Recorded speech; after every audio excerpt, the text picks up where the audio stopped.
Уште не започнато судењето, специјалните обвинителки без да им се даде збор со театрално однесување почнаа со лични навреди кон судиката и судот, пошто судиката Татјана Михајлова ги казни со по 2000 евра поради елементарно непочитување на судот.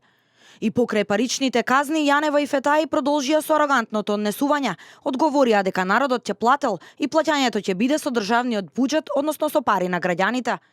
Фатиме Фетаи побара од судијата да казни парично обвинет, кој реагираше на непочитувањето и циркузот кој го правеа специјалните обвинителки.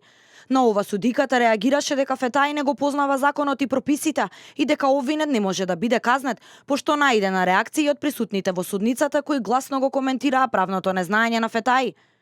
Потоа повторно Фетаи Јанева продолжија со театар во судницата и навредливи зборови на висок тон, пошто судиката донесе решение да се обрати до обвинителскиот совет и предметот да го испрати во советот на јавни обвинители за да се оцени однесувањето на специјалното јавно обвинителство и одлучи да го прекине рочиштето.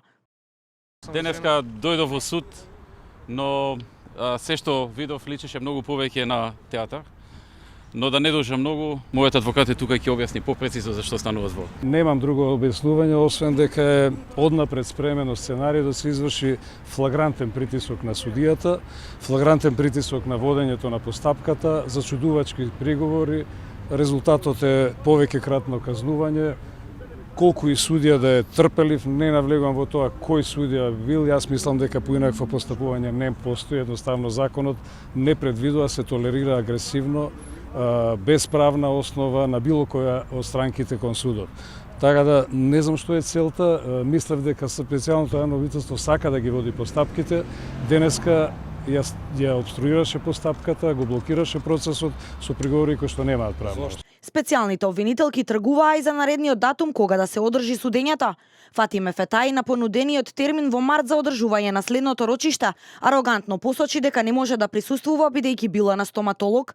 На вториот понуден термин од судиката Михајлова, Катица Јанева пак истакна дека не можела на тој ден, бидејќи сакала да слави Ден на правосудството, на што судиката им порача на специјалните обвинителки дека ако дошле да прават театар во судот, немало да им успее. По завршувањето на рочиштето, обвинителките ја обвинија судиката дека направила фалсификат на записникот од минатото рочиште и најавија пријава против неа. Бидејќи фактичката состојба на самиот ден кога се одржувало рочиштето не соодветствува со записникот што ни е доставен.